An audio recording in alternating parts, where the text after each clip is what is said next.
حضرت عائشہ رضی اللہ تعالی عنہا فرماتی ہیں کہ آپ صلی اللہ علیہ وسلم اپنا سر مبارک میری طرف کر دیتے، اس وقت آپ اعتکاف میں بیٹھے ہوئے ہوتے اور میں حیض کی حالت میں ہونے کے باوجود آپ کا سر مبارک دھو دیتی۔ صحیح بخاری حدیث نمبر 301۔ حضرت عائشہ رضی اللہ تعالی عنہا نے فرمایا، ہم ازواج میں سے کوئی جب حائضہ ہوتی اس حالت میں رسول اللہ صلی اللہ علیہ وسلم اگر مباشرت کا ارادہ کرتے آپ ازار باندھنے کا حکم دے دیتے باوجود حیض کی زیادتی کے، پھر بدن سے بدن ملاتے۔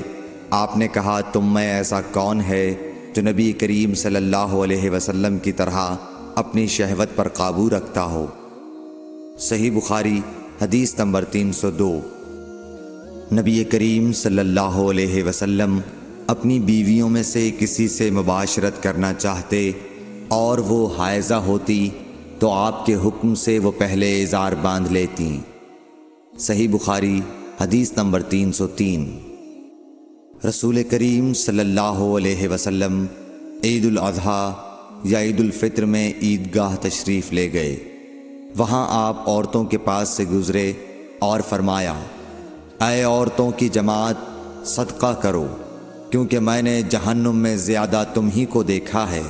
انہوں نے کہا، یا رسول اللہ صلی اللہ علیہ وسلم، ایسا کیوں؟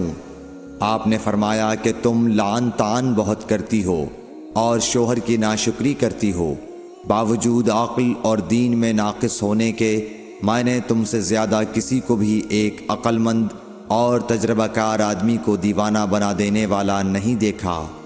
عورتوں نے عرض کی کہ ہمارے دین اور ہماری عقل میں نقصان کیا ہے یا رسول اللہ؟ آپ نے فرمایا، کیا عورت کی گواہی مرد کی گواہی سے نصف نہیں ہے؟ انہوں نے کہا، جی ہے۔ آپ نے فرمایا، بس یہی اس کی عقل کا نقصان ہے۔ پھر آپ نے پوچھا، کیا ایسا نہیں ہے کہ جب عورت حائضہ ہو تو نہ نماز پڑھ سکتی ہے نہ روزہ رکھ سکتی ہے؟ عورتوں نے کہا، ایسا ہی ہے۔ آپ نے فرمایا کہ یہی اس کے دین کا نقصان ہے۔ صحیح بخاری حدیث نمبر 304۔